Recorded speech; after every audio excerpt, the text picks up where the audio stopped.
Frankenstein by Mary Shelley. Volume 1, Chapter 2. When I had attained the age of 17, my parents resolved that I should become a student at the University of Ingolstadt. I had hitherto attended the schools of Geneva, but my father thought it necessary for the completion of my education that I should be made acquainted with other customs than those of my native country. My departure was therefore fixed at an early date, but before the day resolved upon could arrive, the first misfortune of my life occurred, an omen, as it were, of my future misery. Elizabeth had caught the scarlet fever, but her illness was not severe, and she quickly recovered. During her confinement, many arguments had been urged to persuade my mother to refrain from attending upon her. She had, at first, yielded to our entreaties, but when she heard that her favourite was recovering, she could no longer debar herself from her society, and entered her chamber long before the danger of infection was past. The consequences of this imprudence were fatal. On the third day my mother sickened. Her fever was very malignant, and the look of her attendants prognosticated the worst event. On her deathbed the fortitude and benignity of this admirable woman did not desert her. She joined the hands of Elizabeth and myself. "My children," she said, "my firmest hopes of future happiness were placed on the prospect of your union. This expectation will now be the consolation of your father. Elizabeth, my love, you must supply my place to your younger cousins. Alas, I regret that I am taken from you, and, happy and beloved as I have been, is it not hard to quit you all? But these are not thoughts befitting me. I will endeavor to resign myself cheerfully to death, and will indulge a hope of meeting you in another world." She died calmly, and her countenance expressed affection even in death. I need not describe the feelings of those whose dearest ties are rent by that most irreparable evil, the void that presents itself to the soul, and the disrepair that is exhibited on the countenance. It is so long before the mind can persuade itself that she, whom we saw every day, and whose very existence appeared a part of our own, can have departed forever, that the brightness of a beloved eye can have been extinguished, and the sound of a voice so familiar and dear to the ear can be hushed, never more to be heard. These are the reflections of the first days. But when the lapse of time proves the reality of the evil, then the actual bitterness of grief commences. Yet from whom has not that rude hand rent away some dear connection? And why should I describe a sorrow which all have felt, and must feel? The time at length arrives when grief is rather an indulgence than a necessity, and the smile that plays upon the lips, although it may be deemed a sacrilege, is not banished. My mother was dead, but we had still duties which we ought to perform. We must continue our course with the rest, and learn to think ourselves fortunate whilst one remains whom the spoiler has not seized. My journey to Ingolstadt, which had been deferred by these events, was now again determined upon. I obtained from my father a respite of some weeks. This period was spent sadly. My mother's death and my speedy departure depressed our spirits, but Elizabeth endeavored to renew the spirit of cheerfulness in our little society. Since the death of her aunt, her mind had acquired new firmness and vigor. She determined to fulfill her duties with the greatest exactness, and she felt that the most imperious duty of rendering her uncle and cousins happy had devolved upon her. She consoled me, amused her uncle, instructed my brothers, and I never beheld her so enchanting as at this time, when she was continually endeavoring to contribute to the happiness of others, entirely forgetful of herself. The day of my departure at length arrived. I had taken leave of all of my friends, excepting Clerval, who spent the last evening with us. He bitterly lamented that he was unable to accompany me, but his father could not be persuaded to part with him, intending that he should become a partner with him in business, in compliance with his favorite theory that learning was superfluous in the commerce of ordinary life. Henry had a refined mind. He had no desire to be idle, and was all well pleased to become his father's partner. But he believed that a man might be a very good trader, and yet possess a cultivated understanding. We sat late, listening to his complaints, and making many little arrangements for the future. The next morning, early, I departed. Tears gushed from the eyes of Elizabeth. They proceeded partly from sorrow at my departure, and partly because she reflected that the same journey was to have taken place 3 months before, when a mother's blessing would have accompanied me. I threw myself into the chaise that was to convey me away, and indulged in the most melancholy reflections. I, who had ever been surrounded by amiable companions, continually engaged in endeavoring to bestow mutual pleasure, I was now alone. In the university whither I was going, I must form my own friends, and be my own protector.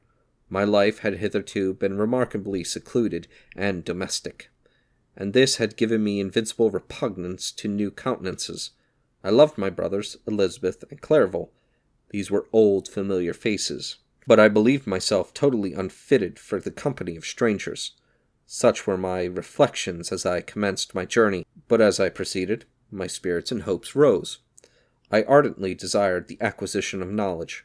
I had often, when at home, thought it hard to remain during my youth cooped up in one place, and had longed to enter the world, and take my station among other human beings. Now my desires were compiled with, and it would, indeed, have been folly to repent. I had sufficient leisure for these and many other reflections during my journey to Ingolstadt, which was long and fatiguing. At length the high white steeple of the town met my eyes. I alighted and was conducted to my solitary apartment to spend the evening as I pleased. The next morning I delivered my letters of introduction and paid a visit to some of the principal professors, and among others Monsieur Krempe, a professor of natural philosophy. He received me with politeness, and asked me for several questions concerning my progress in the different branches of science appertaining to natural philosophy. I mentioned, it is true, with fear and trembling, the only authors I had read upon those subjects. The professor stared. "Have you?" he said. "Really spent your time in studying such nonsense?" I replied in the affirmative. "Every minute," continued Monsieur Krempe with warmth. "Every instant that you have wasted on those books is utterly and entirely lost. You have burdened your memory with exploded systems and useless names. Good God! In what desert land have you lived, where no one was kind enough to inform you that these fancies, which you have so greedily imbibed, are 1,000 years old, and as musty as they are ancient? I little expected in this enlightened and scientific age to find a disciple of Albertus Magnus and Paracelsus. My dear sir, you must begin your studies entirely anew." So saying, he stepped aside and wrote down a list of several books treating of natural philosophy, which he desired me to procure, and dismissed me, after mentioning that in the beginning of the following week he intended to commence a course of lectures upon natural philosophy in its general relations. At that, Monsieur Waldman, a fellow professor, would lecture upon chemistry the alternate days that he missed. I returned home, not disappointed, for I had long considered those authors useless whom the professor had so strongly reprobated. But I did not feel much inclined to study the books which I procured at his recommendation. Monsieur Krempe was a little squat man, with a gruff voice and repulsive countenance. The teacher, therefore, did not prepossess me in favor of his doctrine. Besides, I had a contempt for the uses of modern natural philosophy. It was very different when the masters of the science sought immortality and power. Such views, although futile, were grand, but now the scene was charged. The ambition of the inquirer seemed to limit itself to the annihilation of those visions on which my interest in science was chiefly founded. I was required to exchange the chimeras of boundless grandeur for realities of little worth. Such were my reflections during the first 2 or 3 days spent almost in solitude. But as the ensuing week commenced, I thought of the information which Monsieur Krempe had given me concerning the lectures, and although I could not consent to go and hear that little conceited fellow deliver sentences out of a pulpit, I recollected what he had said of Monsieur Waldman, whom I had never seen, and he had hitherto been out of town. Partly from curiosity and partly from idleness, I went into the lecturing room, which Monsieur Waldman entered shortly after. This professor was very unlike his colleague. He appeared about 50 years of age, but with an aspect expressive of the greatest benevolence. A few gray hairs covered his temples, but those at the back of his head were nearly black. His person was short, but remarkably erect, and his voice the sweetest I had ever heard. He began his lecture by recapitulation of the history of chemistry and the various improvements made by different men of learning, pronouncing with fervor the names of the most distinguished discoverers. He then took a cursory view of the present state of the science, and explained many of its elementary terms. After having made a few preparatory experiments, he concluded with a panegyric upon modern chemistry, the terms of which I shall never forget. "The ancient teachers of this science," said he, "promised impossibilities and performed nothing. The modern masters promise very little. They know that metals cannot be transmuted, and that the elixir of life is a chimera. But these philosophers, whose hands seem only made to dabble in dirt, and their eyes to pore over the microscope or crucible, have indeed performed miracles. They penetrate into the recesses of nature, and shew how she works in her hiding places.